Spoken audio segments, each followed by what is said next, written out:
Hello everyone, welcome back to my channel.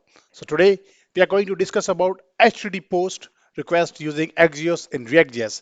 This is lecture number 53, and in the last video we discussed about what is Axios, the importance of Axios over the fetch API and why we are using it. And also we discuss about the get request calls, and also we have discussed in detail about the Axios.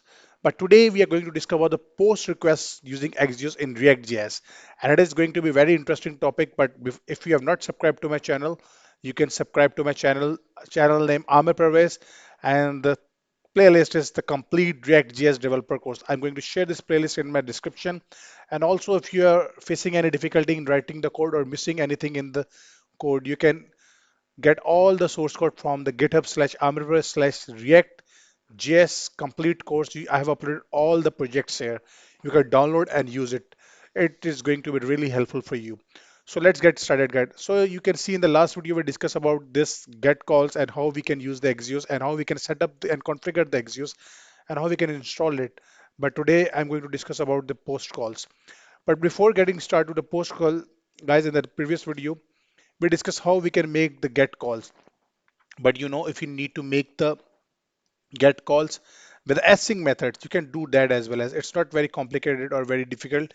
All you need to do is you need to make little bit changes in your source code. So what I'm going to do here, I'm going to make this async method. So all I need to do here, I'm going to say async, and now I'm going to say we need to pass the await here. So, right.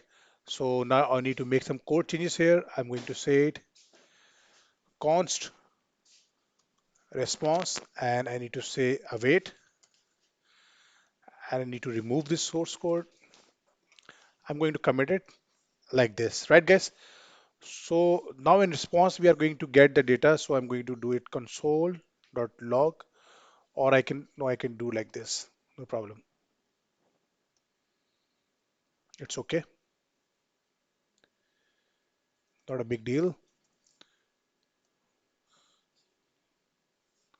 Okay, great, guys. So now I'm not passing any error, checking any errors. I'm just going to test it. So refresh this and it's all working the same. So you can pass some try catch and pass some catch to check the errors and all these things.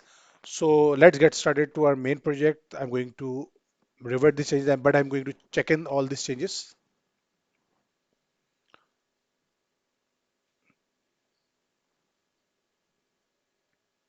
No problem. I'm going to share these changes. Okay. So now I need to make some post calls. So all I'm going to do is I'm going to add one new component here, post call, right? I'm going to name it. I'm passing the shortcut key. So now I'm going to say it post call using Axios. Right, guys? So now I'm going to say it. I'm going to create some fields and some doing some demo here. So I've created some fields here, but I'm going to recreate it again. I'm going to say div, and here I'm going to say pass input and type text. And now I'm going to pass some placeholders, and I'm going to say it enter ID, user ID. And if I have any more field, I can pass here, no problem. Right. So now I'm going to pass the BR. Great, guys. I have three fields, user ID and title and body. And now I need to write submit here. I'm going to name it submit. And we need to store some values here. Right? So I'm going to say it pass title. And here I'm going to say it body. Okay, great. So we need to store some values in somewhere. So now I'm going to create an object useState so that I can store this object and pass to the API. What I need to do here, I'm going to say it. We can use it is a good approach because I've discussed all these things in my previous video, so don't get confused. If you have any difficulty, you can write in the comments. I have created a new object and title is empty, and then body. Great. Cool. And I need to store somewhere this object.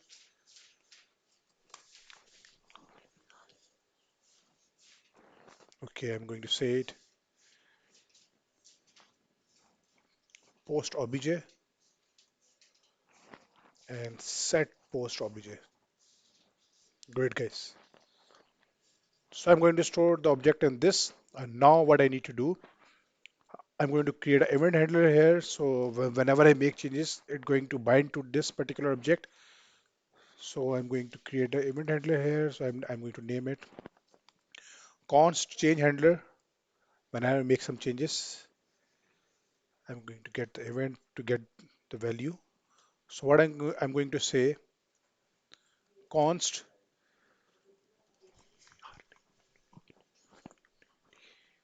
name and then value. So I'm going to get this from e.target. Right.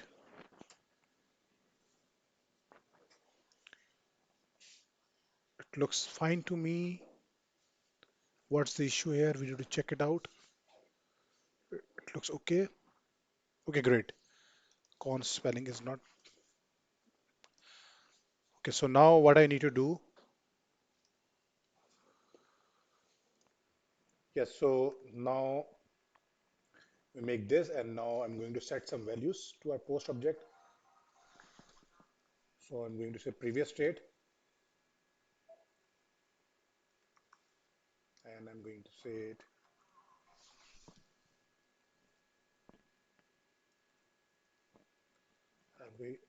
Guys, I have discussed about this previous state in my previous videos in detail. So now I'm going to say name and update this value or whatever the new value we passed. So what it is going to do, it is going to get the name and the value from this object, and then we are going to set save our previous thread and update this name and value in the object, right guys? So now I'm going to use this with all the fields. So I need to say on change, and here I need to pass the value, right? So I'm going to copy this and paste it over, and then here. Great. So now we need to bind this with our values. So what I'm going to do, I'm going to say,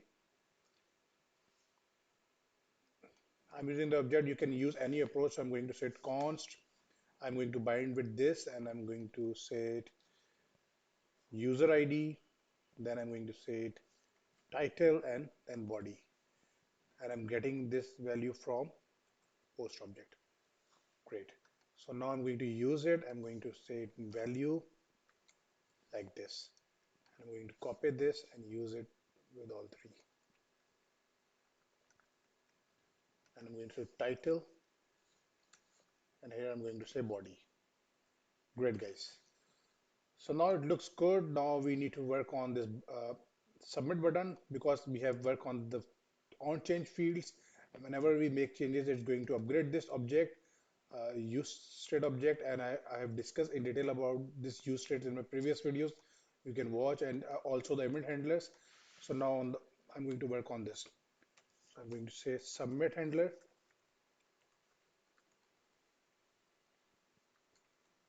right guys? So now I need to click on the submit button and I need to write some code here. So I'm going to say it, and here I'm going to say it. I'm going to prevent this. You can create the forms or whatever you like, right guys? So I'm going to prevent it to refresh, and then I'm going to say it axios.post. So when you write the post here, you need to pass the URL for the post, and the URL is same which we used for in our previous video from the JSON placeholder. You can get the URL from there. So you can check it out which URL you need to use. So you can see the URLs for the post and all this works. So you can get the URL like this. So I'm going to use the previous URL which we just used in our previous video. for the get. And now I'm going to say it post. That looks good to me. And now the second argument is actually the object we need to pass in the call. So our object is post object because we store all the data in this object. After this call, we need to say then, and we need to say response. Whatever response we will get, we'll manage it. And I'm going to say it after getting the response from the API.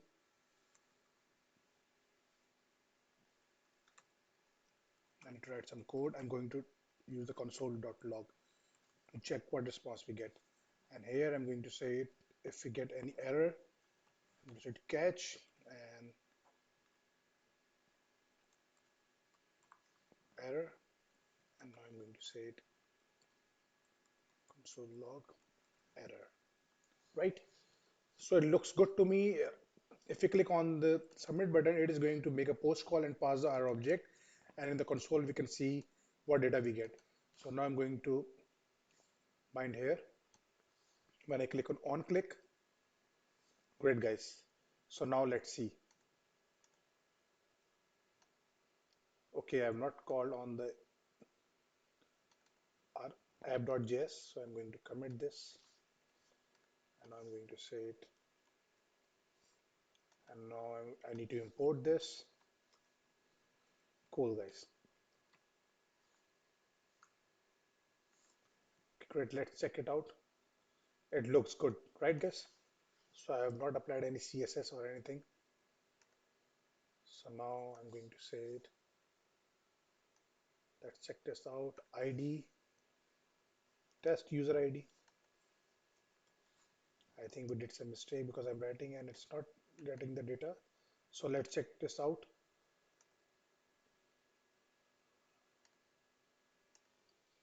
Okay, it seems like we have missed the names here, name fields. So I need to pass the name, right? Because we are passing the name and the value in our change handler and name user ID looks good to me now. So now let's run it and check it out what response we will get. So I'm going to say it test user ID, then I'm going to say title, new Facebook account,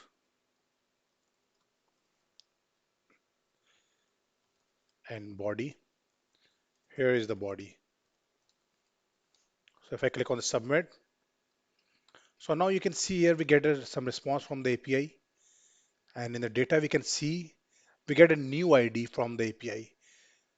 So it looks like our program runs fine, and also the status 201, which means that the new object is created. So guys, this is how we are going to work with the post call using the Axios in React.js. It's very simple. This is our form, and when we click on the button, it's going to say that first it created an Axios post call, and then we need to pass the data, what data we need to post in our post call, and then whatever response we get, we are actually showing on the console.log, and if we get some error, we'll show on the console.log. So this is how we are working, and we manage some states on our component, and on the change handler we are getting the name and the value and actually upgrading all these fields. So this is a very simple way of writing the code, and you can do it by yourself quite easily, and you can learn a lot from my video. In the next video I'm going to work on the delete HTTP delete request using the Axios in React.js. So stay connected guys, and you can learn a lot from my channel. So don't forget to subscribe and like and hit the bell icon. Thank you very much guys.